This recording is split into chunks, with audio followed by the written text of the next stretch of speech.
CT scan में ही 500 से ज़्यादा इमेजेस होती हैं। एआई कुछ सेकंडों में मिलियंस ऑफ इमेजेस को स्कैन करके जो सस्पिशियस एरियाज होते हैं उनको हाईलाइट करते हैं। छोटे से छोटा कैंसर का टुकड़ा जो है अगर कहीं छुपा हुआ है उस बायोप्सी में, जो ह्यूमन आई माइक्रोस्कोप की हेल्प से मिस कर देती। और इमेजिन कीजिए अगर हमने बायोप्सी करी और उसमें या तो कैंसर पकड़ में नहीं आया या सैंपल नॉट सफिशिएंट आया, तो जिसको फ्यूचर में कैंसर होने वाला है अगर हम पहले आइडेंटिफाई कर लें, it helps in absolute cure. तो इसलिए अर्ली स्टेज पे कैंसर कई बार मिस हो जाता है। आर्टिफिशियल इंटेलिजेंस यानी कि एआई के जरिए हम लोग कम कर पा रहे हैं। Artificial intelligence is really changing the paradigm is very very early detection. तो AI is helping in screening, AI is helping in early detection. Patient को रिपीट बायोप्सी के लिए अक्सर डॉक्टर्स बोलते हैं और ये सबसे मुश्किल स्टेप होता है, ह्यूज डैमेज, बिकॉज वो कैंसर जो छोटा था वो बड़ा हो जाता है।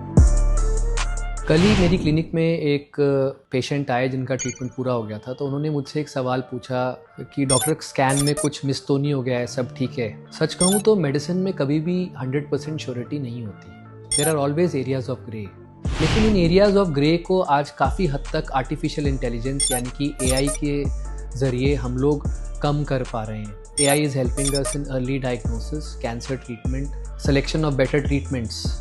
आज मैं आपको 5 ऐसे एरियाज बताऊंगा जहां पे AI is rapidly changing the whole cancer management. Cancer treatment में एक चीज़ जो सबसे ज़्यादा पावरफुल होती है आउटकम्स के लिए, वो है अर्ली डायग्नोसिस।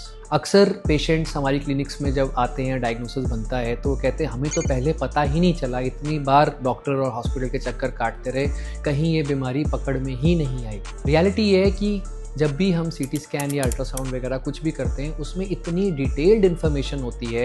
एक सीटी स्कैन में ही 500 से ज़्यादा इमेजेस होती हैं, तो कई बार जो बीमारी बहुत छोटी होती है वो पकड़ में नहीं आती। रेडियोलॉजिस्ट बहुत ही ब्रिलियंट डॉक्टर्स होते हैं, बट ह्यूमन ब्रेन की अपनी लिमिटेशन है। एक छोटा सा एरिया जहाँ पे सीटी स्कैन में मिस हो सकता है, इट्स वेरी नॉर्मल। बड़ा कैंसर तो पकड़ में आ जाता है, तो इसलिए अर्ली स्टेज पे कैंसर कई बार मिस हो जाता है। AI टूल्स आजकल इस हद तक ट्रेन कर दिए गए हैं कि वो कुछ सेकंडों में मिलियंस ऑफ इमेजेस को स्कैन करके जो सस्पिशियस एरियाज होते हैं उनको हाईलाइट करते हैं, और इन सस्पिशियस एरियाज को फिर डॉक्टर्स डिटेल में डबल चेक करते हैं। So the first area where artificial intelligence is really changing the paradigm is very very early detection. ये अर्ली डिटेक्शन स्क्रीनिंग प्रोग्राम में भी यूज हो रहा है यूके जैसे कंट्रीज में। स्क्रीनिंग प्रोग्राम मतलब एक नॉर्मल व्यक्ति जिसको कोई प्रॉब्लम नहीं है, उसके अंदर हम कुछ ऐसा टेस्ट करें और AI टूल्स के जरिए ये बताएं कि क्या उसको कैंसर शुरू होने वाला है या शुरुआती दौर पे है, पेशेंट बिल्कुल नॉर्मल है, तो इसको बोलते हैं स्क्रीनिंग। तो AI is helping in screening, AI is helping in early detection, and this helps in absolute cure. जो पेशेंट जिसको फ्यूचर में कैंसर होने वाला है अगर हम पहले आइडेंटिफाई कर लें, it helps in absolute cure. Cancer diagnosis का दूसरा सबसे बड़ा इम्पॉर्टेंट स्टेप होता है बायोप्सी। पेशेंट्स अक्सर बायोप्सी के लिए रिलक्टेंट होते हैं, और इमेजिन कीजिए अगर हमने बायोप्सी करी और उसमें या तो कैंसर पकड़ में नहीं आया या सैंपल नॉट सफिशिएंट आया, तो पेशेंट को रिपीट बायोप्सी के लिए अक्सर डॉक्टर्स बोलते हैं, और ये सबसे मुश्किल स्टेप होता है पेशेंट को रिपीट बायोप्सी के लिए मनाना for both the doctors and the family members. कई बार पेशेंट्स एब्सोल्युटली रिफ्यूज कर देते हैं और चले जाते हैं, and this causes huge damage, because वो कैंसर जो छोटा था वो बड़ा हो जाता है। आर्टिफिशियल इंटेलिजेंस की मदद से अब पैथोलॉजिस्ट स्मॉल बायोप्सी सैंपल्स में भी कैंसर डिटेक्शन में काफ़ी हेल्प ले पा रहे हैं। छोटे से छोटा कैंसर का टुकड़ा जो है अगर कहीं छुपा हुआ है उस बायोप्सी में, जो ह्यूमन आई माइक्रोस्कोप की हेल्प से मिस कर देती, वो अब AI सिस्टम्स की हेल्प से बढ़िया तरीके से डिटेक्ट हो पा रहा है। फॉर एग्जाम्पल पेज प्रोस्टेट करके AI सिस्टम है जो कि प्रोस्टेटिक बायोप्सीज में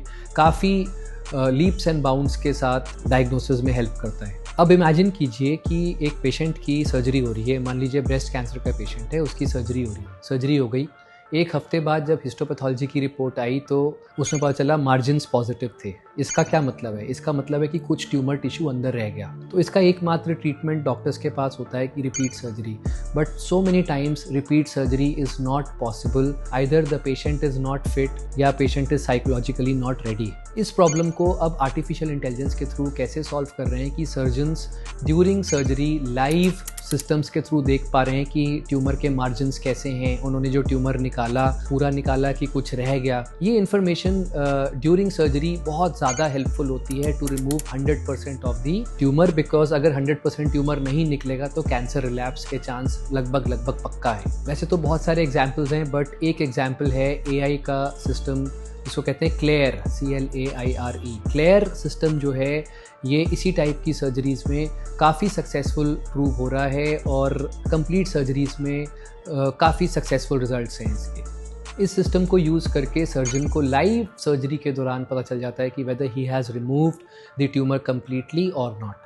When it comes to medical oncology in cancer treatment, यानी कि कैंसर का ट्रीटमेंट दवाइयों से, हम सभी क्या चाहते हैं? हम सभी ये चाहते हैं कि दवाई ऐसी हो जो बिल्कुल इफ़ेक्टिव हो, दवाई ऐसी हो जो हम आराम से झेल लें, दवाई ऐसी हो जिसके साइड इफ़ेक्ट सबसे कम हो। इसको बोलते हैं प्रिसिजन मेडिसिन। तो ऐसी दवाइयाँ आजकल जो हैं बन रही हैं, पेशेंट्स के अनुसार बन रही हैं, क्योंकि हर पेशेंट का DNA अलग है, उनका जेनेटिक मटीरियल अलग है, इसलिए उनकी दवाई की रिक्वायरमेंट भी अलग है। So artificial intelligence now is helping us choose the best medicine for that particular patient। एक पेशेंट ब्रेस्ट कैंसर का होगा, उसको जो दवाई लगेगी वो दूसरे ब्रेस्ट कैंसर के पेशेंट को नहीं लगेगी, क्योंकि उसका DNA is separate from the other person's DNA। So this selection with the help of artificial intelligence is making patients' treatment much more powerful, much less side effects and much more tolerable। So to sum it up, AI को ऐसा समझिए जैसे कि Google maps. पुराने ज़माने में भी हम जाते थे, रास्ता पूछ के जाते थे, कई बार तुक्के में जाते थे, बट गूगल मैप्स के ज़रिए हमें बेटर ओरिएंटेशन होता है, बेटर आइडिया होता है कि रास्ता कैसा है, जैम कितना है, कितनी देर में पहुंचेंगे। यही ओरिएंटेशन डॉक्टर्स को प्रोवाइड कर रहे हैं आर्टिफिशियल इंटेलिजेंस के tools. They give us much more powerful information और doctors are like drivers.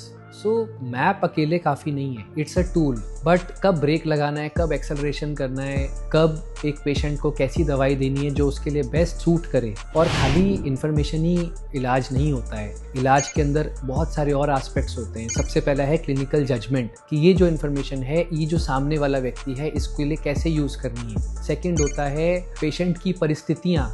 Her patient same परिस्थिति में नहीं होता, किसी के पास फैमिली सपोर्ट नहीं है, किसी के पास फाइनेंशियल सपोर्ट नहीं है, तो वो इंडिविजुअलाइज्ड ट्रीटमेंट करने के लिए जो जजमेंट चाहिए ये डॉक्टर्स यूज़ करते हैं using the AI tools. AI tools एक ब्रॉड कैनवस हैं, उसको इंडिविजुअलाइज करने के लिए डॉक्टर का जजमेंट चाहिए। सबसे इम्पॉर्टेंट है कि डॉक्टर और फैमिली मेम्बर्स एक टीम बन जाते हैं, तो उसमें आता है trust of the family, trust of the patient और पेशेंट के emotions. So AI tools is one part, but a very powerful part. Second comes clinical judgment. Third is patient priorities. ये तीन मिलके ट्रीटमेंट सक्सेसफुल बनाते हैं और यही तीन चीज़ें जो हैं पूरे तरीके से पेशेंट के मेंटल और फिज़िकल आउटकम्स डिफाइन करती हैं। तो मैसेज क्या है? मैसेज ये है कि कैंसर के ट्रीटमेंट में उम्मीद बढ़ रही है। ट्रीटमेंट्स पहले से कई गुना ज़्यादा पावरफुल हो रहे हैं, ट्रीटमेंट्स पहले से कई गुना लेस टॉक्सिक हो रहे हैं।